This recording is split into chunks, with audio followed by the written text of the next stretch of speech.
One of the biggest struggles that I faced in following after God is I would pray and I would ask God to remove me from the valley, to lead me to the mountaintop.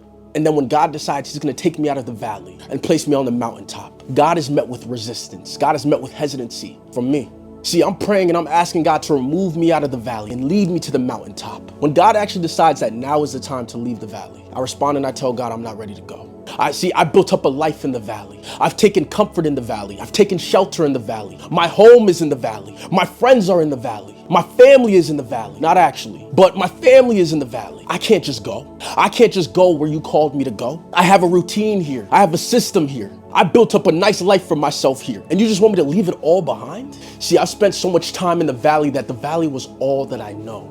All that I have is the valley. The valley is what keeps me going. I need the valley. You can't just expect me to let go of the valley. The valley is where I run to when I'm in trouble. The valley is where I run to when I'm overwhelmed and I'm stressed and I'm facing anxiety. The valley is where I run to when all hope is lost. I can't just leave it behind. See, so many of us have spent so much time in the valley that we use it as a lifeline. Without the valley, we don't know who we are. We don't know where to go. We don't know what to do without the valley. Each and every one of our valleys don't look the same. Someone's valley could look like alcoholism. Another person's valley could look like drugs. Another person's valley could look like pornography. When work has been stressing you out and your boss has been laying in on you all week, some of us run to the valley of alcoholism. I just need a couple sips. It's gonna get me through the week. It's gonna get me through the day. I just need a couple sips. See, every time that we try to run to the mountain that God has called us up, the moment that we're faced with any type of resistance, the moment we're faced with any type of danger, the moment that we're faced with anything that takes us out of our comfort zone, we run right back down to the valley. We run right back down to what we know, what we're used to. See, the thing about the valley is we never intended to be there long. We had no intention of being addicted to alcohol. We had no intention of being addicted to drugs. We had no intention of being addicted to pornography. We had no intention of being hooked onto sin. But as time went on, the longer that we stayed in the valley, the more comfortable we grew. In the story of Lot, it mentions that Lot came as an outsider to Sodom and Gomorrah. He came there as an outsider and he was only supposed to reside there temporarily. But Lot ended up building up a life for himself in that wicked place. He grew comfortable in Sodom and Gomorrah and he ended up residing there a lot longer than he intended. See, when God sent angels to tell Lot that he needs to escape from Sodom and Gomorrah, those angels told Lot that he needs to go up to the mountain of Moab. But Lot told those angels that he can't go up to the mountain of Moab because he would be killed. Lot tried to bargain with God. He told God, I will leave this place of wickedness. I'll leave this side of the valley. But can I stay over here? Can I stay in this small town over here? It's not where you told me to go. It's not where you're sending me. But God, can I just stay right here? I don't have to completely leave the valley behind. I could stay right here. I don't have to go up to the mountain. I don't know the mountain. I'm not comfortable with the mountain. I don't know what the mountain holds for me. I will die on the mountain. God, let me just reside right here. It's not Sodom and Gomorrah, but it's not where you called me to be. God, I want to reside right here. I want to stay right here. See, oftentimes God will try and call us about the valley. He'll try and call us to the mountaintop. But because we don't know what the mountain holds, we don't trust God. We don't trust God with our future. See, we don't trust God enough to go where he called us to go. So we tell God, look, I can't leave behind this valley. I've been in this valley long enough. I have a home. I have a family in this valley. I won't stay on this side of the valley. I will just go to this side of the valley. I don't want to go up the mountain, God. I'm scared. I don't trust you on the mountain, God. I trust the valley. I'm comfortable in the valley. I want to stay in the valley. I want to stay on this side of the valley, God. I know you called me up to the mountain. I know you're calling me out of the valley. But God, I'm not strong enough to go up that mountain. I'm not strong enough to overcome pornography. I'm not strong enough to overcome addiction. I'm not strong enough to overcome alcoholism. God, you want me to stop drinking alcohol entirely?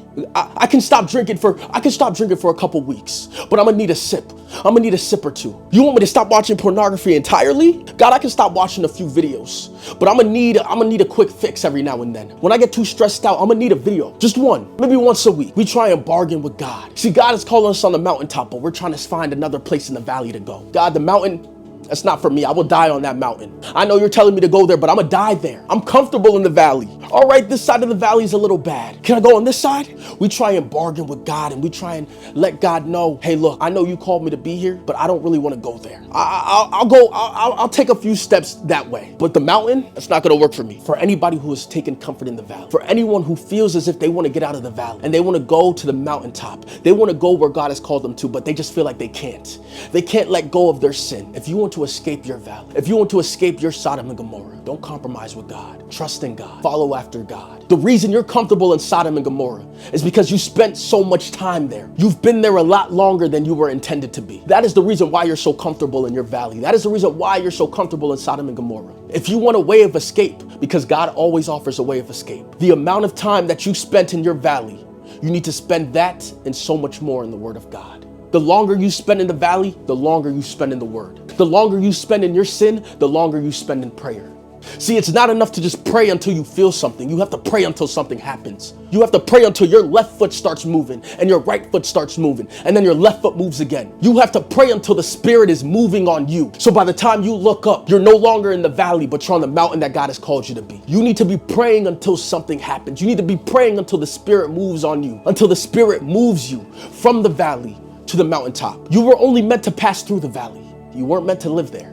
See, the thing about Lot is Lot eventually had to go up to the mountain. The angel said, Lot, you know what? I'm gonna let you stay in that little village over there. You don't have to go up to the mountain. We're not gonna force you to go up the mountain. And God is never gonna force you out of the valley. God will let you go your own way, just to show you that your own way was never the way to begin with. Eventually, Lot had to go to the place that God called him to be. Lot tried to avoid the mountain that God called him up, but at the end of the day, he had no choice but to go up that mountain anyways. And if you wonder, how can God reach me in the valley? God is the God of the hills and the valleys. God is the God of the mountaintops and the seas. God can reach you anywhere you are, but you have to be willing to leave the valley behind. I know you're comfortable. I know you love it there. I know it feels like paradise sometimes, but you won't make it in the valley. You won't make it. Leave the valley behind.